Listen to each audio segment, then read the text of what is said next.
Hi there, this is my channel, Jaru Walks. In the year 2024, I will embark on an epic walking journey across the United States. I plan to hike 8,000 miles and to cross the U.S. 3 times, via the Appalachian Trail, Pacific Crest Trail, and Continental Divide Trail. In the hiking world, this is known as a calendar year Triple Crown and has been completed by only a handful of hikers in history. The calendar year Triple Crown has traditionally been completed by jumping within or between the trails throughout the year, primarily to avoid snow, but also to avoid other seasonal hazards such as floods, extreme desert heat, and wildfires. For my attempt, I'm trying to hike each trail on a continuous, unbroken, end-to-end footpath, and to accomplish this, I must hike across all 4 seasons. I will be posting weekly updates along the way, so you can join me for the journey. Wish me luck. Snoqualmie in the daylight now, and without fog covering the mountains on all sides. Quite pretty. So I spent last night in a hotel, the Summit Inn, and I just paused here in this parking lot because I wanted to do the math. So I believe the last time I slept in a building, like a environment controlled building with AC or a heater, basically a modern building, was at an inn in Dunsmuir, which was 900 miles back and 36 days ago. And 3 states ago, because that was in California. So I went from basically like central northern California through Oregon and now roughly the midpoint of Washington before I stayed in a hotel again. I get people asking me like why I'm not uploading videos, or occasionally being kind of confrontational about it. And I understand on the one hand, I guess, I don't think people intend ill will towards me.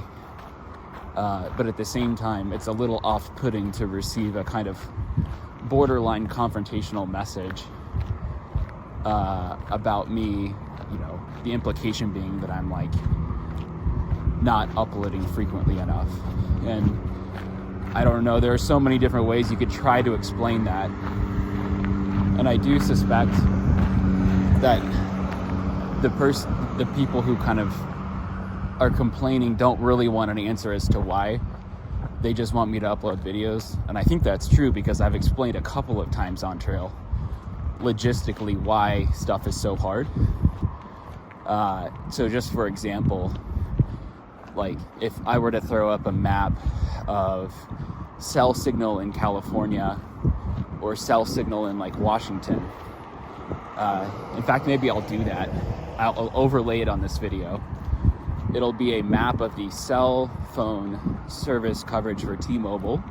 The dashed line will be where the PCT runs. You'll see that it's entirely in mountains. And you'll see these purple hexagons, which indicate where there's cell service with data, i.e. uploadable cell service. And what you're going to see is that there's basically no cell service overlapping with the PCT. Even when I'm coming into towns like here, there's excellent service because there's a ski resort. I've seen that when there's a ski resort, you get great service. But otherwise, I've effectively never had good enough service for a long enough period of time to upload videos. The Wi-Fi that I get access to when I have stayed occasionally, like in a hotel or, come upon a restaurant, is like, imagine your cheap, I'm gonna run, like local hip cafe that gives you 0.5 megs per second. These videos are several gigabytes. And that takes at that speed something like 6 hours to upload. And I'm never like somewhere for 6 hours. And so, I'm gonna pause because I need to figure out where I need to go. All right, it's off this way, I guess.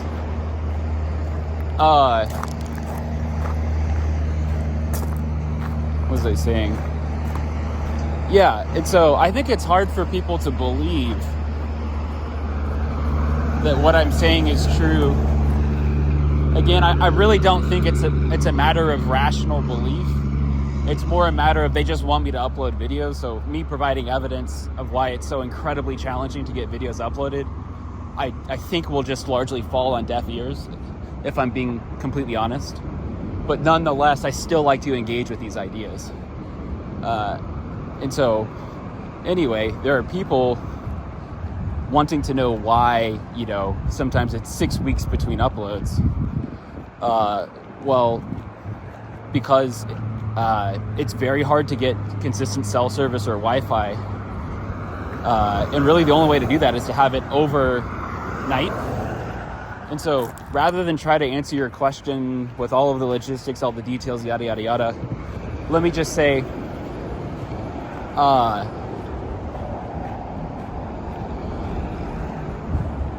the way I started this video off, I have not slept in an actual building in 36 days and 900 miles. So if I try to explain to you that I don't have spare time, I'm operating on negative time. In the normal world, you would think, yeah, okay. I think people really, really, really do not understand that I'm not joking when I say every minute of every day is entirely focused on hiking or logistics planning ahead or chores in town. And even my time in town has effectively no free time. Free time would consist of like making phone calls home. That's about the only free time that I get. Or using that free time in town to download videos to listen to while I'm on trail, or podcasts. That's what I consider free time. And so I guess I said I won't go through all the details, and then I just contradict myself by kind of doing that. But let me back away from that. There's no better way to emphasize my point than just to explain. I just spent 36 consecutive days not sleeping in a building, 900 miles of hiking, not sleeping in a building. Not because I didn't want to, but because a building never overlapped with where I happened to be sleeping for the night. Several times I've hit towns where I'm 15 miles into the day, 8 miles into the day, 22 miles into the day. And in those towns, I'll try to get a shower, I'll try to get laundry done. If I can't, I just move on and I don't get a shower and I don't get laundry done.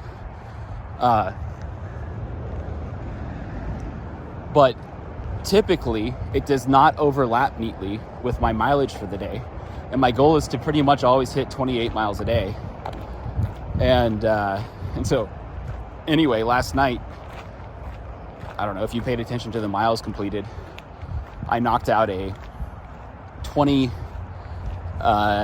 or 29 mile day from what I recall. And that's my target. So that's why I spent the night there.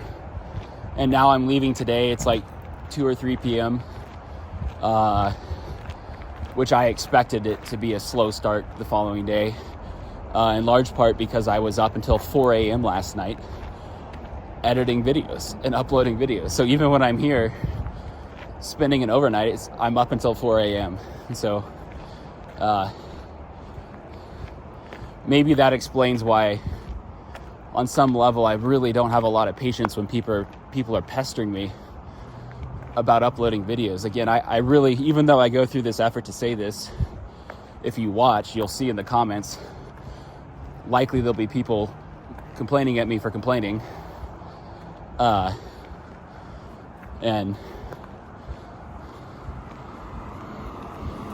if I go another 4 weeks without uploading a video, those same people who watch this video, I don't know if they just ignore it or if they forget it. I'm pretty sure they just ignore it, but they'll be back pestering me again. And again, if someone's asking me why, that's not that annoying. But when someone's like being confrontational about it, that's pretty frustrating. That's pretty, I don't know how to explain it. I have very little patience for that. It's so hard doing this to then have someone kind of confronting you about not uploading videos and framing what I'm doing in terms of it being quote unquote YouTube. It's like, my perspective on it is that I'm out here trying to hike a county or triple crown. That's the real mission for the year. And to the extent that I'm able to upload videos, I will. And so I get that, 98% of the audience is totally chill, which I appreciate. This is a very small but vocal minority pestering me, but nonetheless, it just sparks those types of questions, spark answers that I think are interesting, and I think illuminating in terms of what it is that I'm actually out here doing. Because I think it's easy to watch the videos and then maybe think that I'm spending downtime in towns or going off trail to relax and rest, but I've taken 0 mile days so far in this entire trail. The only 5 0-mile days I took were in Dunsmuir when I literally had norovirus, and that was in fact the last time I slept in a building.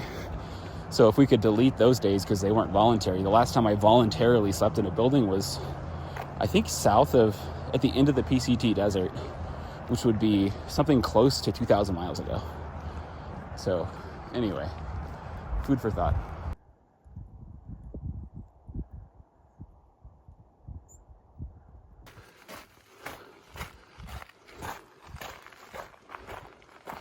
It's crazy how fast you get up here.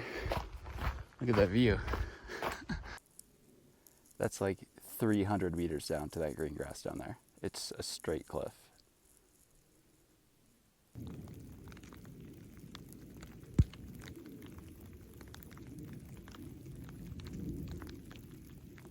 Another difficult night last night. Tarp leaked again, as is to be expected, because it leaked before. I did a better job of pitching the tarp last night, and it leaked less because I did that, but it's still leaking through the seams in the pitch. And so I angled my sleeping bag diagonally in the tarp so that the dripping wouldn't fall directly on me. But somehow the middle part still got wet, and then the toe box got wet because too complicated, but it was basically too close to the edge, and some water was able to drip around under the edge of the tarp and get on my toes, which I wasn't aware of until this morning. You kind of like, once you start getting wet at a certain point past 3 a.m., you just lie in a fetal position and push through it. But up until 3 a.m., I was battling all night, rearranging stuff to keep myself dry. And I was pretty darn dry most of the night. Most of this carnage was after 3 a.m. So just showing you this time what it looks like when you get wet. This is not as bad as it was last time at Crater Lake in Oregon, but still pretty wet bag. And let's see what else. Yeah, I'll be tying the bag around my backpack today, and then these trees will keep dripping on me, I'm sure, all day, because that's what it does in Washington. After it rains in Washington, it always rains for another 24 hours because the trees retain so much water in their leaves, so they just drip on you. So anyway, time to tie this up. I started this morning a good distance back behind that cliff up there, and then worked along it, and then towed off here along this mountain. Let's actually see it. And then it's been switchbacks down to here, and then I have no idea where I'm going, other than at some point I'm gonna go into a valley, and then I'll have another big climb coming up in like 12 miles.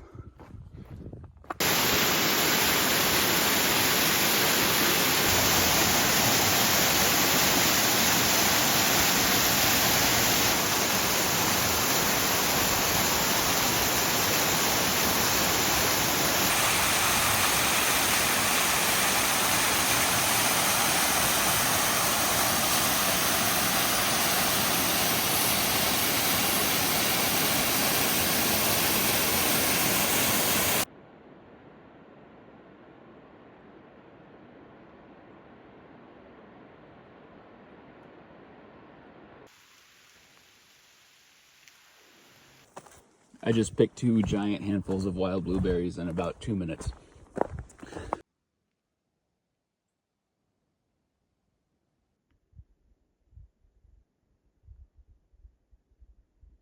Pausing to briefly document that I just walked through these bushes here, and there's just like this amazing wet morning smell that smells like, I don't know, I've chewed gum that is at least marketed as being from like the 1920s.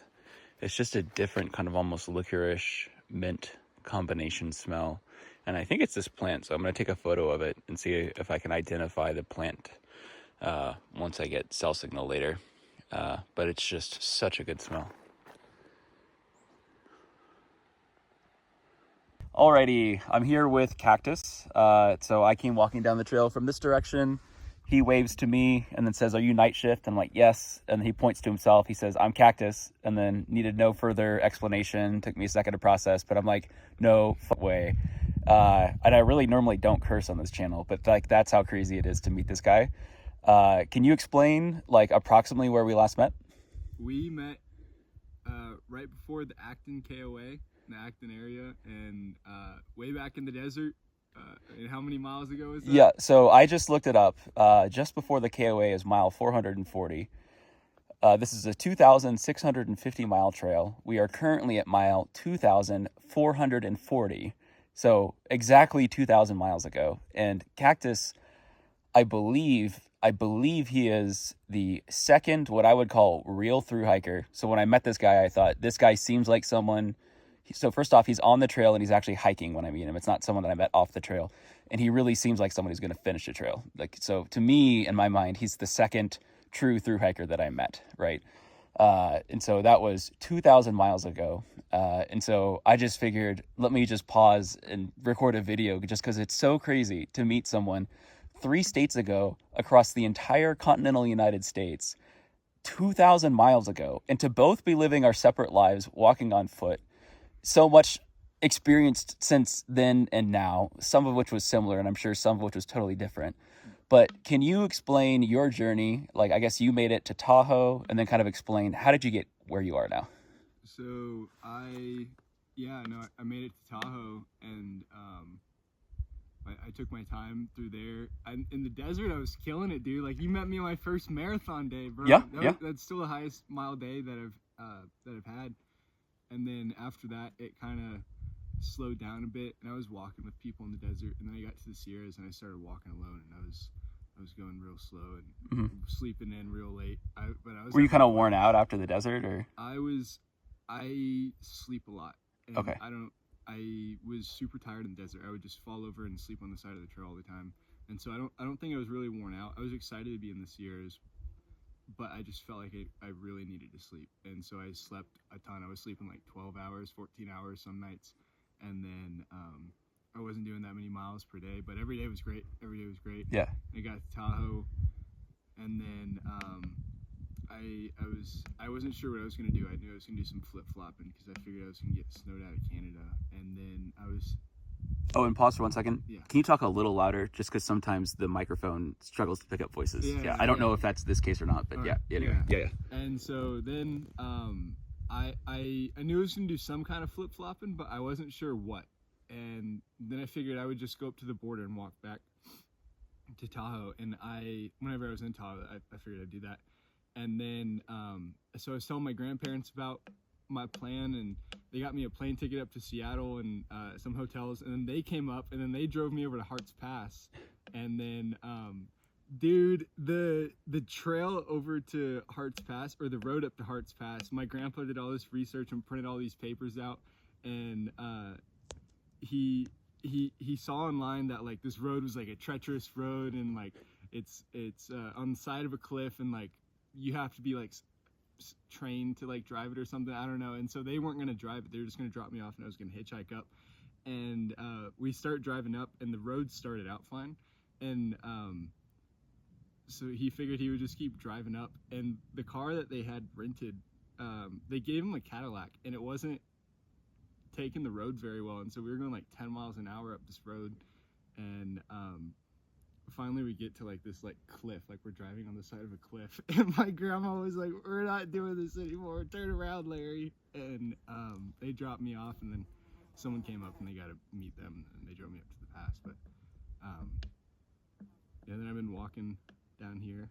So you hit Tahoe, and then was the reason for the flip, was that because of the park fire at that point? Or It was, I wasn't thinking about fires at all. I was just thinking about time-wise, if I kept going north, I Oh, was I going see. to get snowed out of Canada. And Right. I wanted to Yeah. do as much of the trail as I could this year. Yeah, totally. Got it. Okay. Yeah. And so then hiking southbound now, you're kind of in the situation that I'll be in on the CDT in a week or two, where we're both going to be running away from winter parallel to each other, but you'll be moving through Washington and I'll be moving through, I guess, Montana. Yeah. I'll But be moving same logic. well, probably a lot slower than you, dude. Oh, yeah, I got to get your number. Like, yeah. And then you can send me a text if you make it to Tahoe, just because probably at the pace that I'm moving, I might finish actually, like, if I succeed on the CDT sometime around when you finish or something. Probably, so dude. that would be fun. I know a guy on the AT who was hiking at right around half my pace, and so I have his number, and I'm kind of in my head racing him right now to see if I can finish the PCT before he finishes the AT.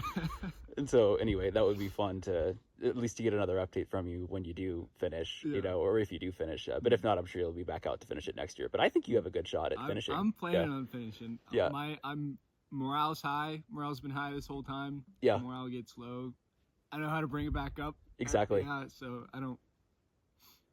Yeah, I think it's like, if I've learned anything at this point, it's not necessarily about the speed. It's about the willpower to push through the hard stuff and the commitment to the mission. You know what I mean? And so it's like, even if you finished in January, I really do think like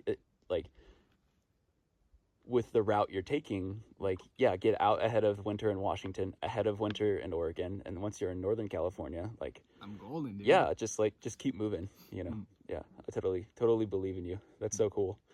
Nice. Trying to think if I have any other questions. I don't know. Well, when I got to Seattle, dude, Yeah. the day I flew into Seattle, Metallica and Pantera were playing Yeah. at a stadium there. I never got to see Metallica. Are you a but big fan of them? I was a huge fan when I was like 14, and I kind of grew out of it, but I still love them. I love Pantera. I've seen Pantera, and I flew in and I was like, music in Seattle, and I saw they were playing, and I was like, no way, dude, I'm gonna go see Metallica and Pantera. Yeah, that's awesome. Yeah, like that's part of the fun of a through hike when you're not as much on a time constraint is like you can take those breaks, you know, like, because it's like the beauty of like, oh, I'm in this part of the country right now. Oh my God, this thing is happening. I would never otherwise be here to experience this. Let's get off trail and go see that thing. Yeah, that's so cool. Nice. Well, sweet. Yeah, it's cool to run into you, and thanks for doing the quick little interview with me. Of course. Yeah. It was great running into you too. I'm glad to do the interview, dude. Yeah, 100%. Cool. All right. Well, yeah, I definitely want an update once you finish. Yes. All right, and I'll Yeah, send you yeah. one too.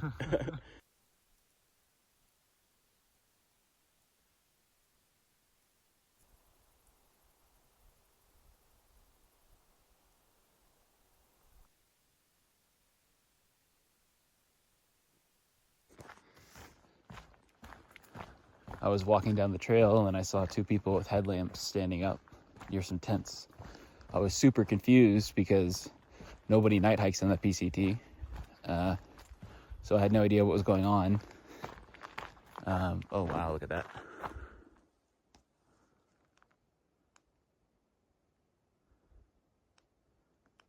And yeah, that's pretty. All right, I'll get to my point quickly because I want to just enjoy this. Anyway, the reason they were up though was because tonight is a Northern Lights night, and very faintly up over this mountainside you could make out pink lights. So I snapped a photo, a time-lapse photo, and it showed it pretty well. So I'll overlay that on this video so you can see it. But I'm currently about 11 miles out from whatever the next town is called. I think it's Stevens Pass. And I don't think I'm going to make it tonight, but I'm pushing to see if I can make it within like maybe 3 or 4 miles of there.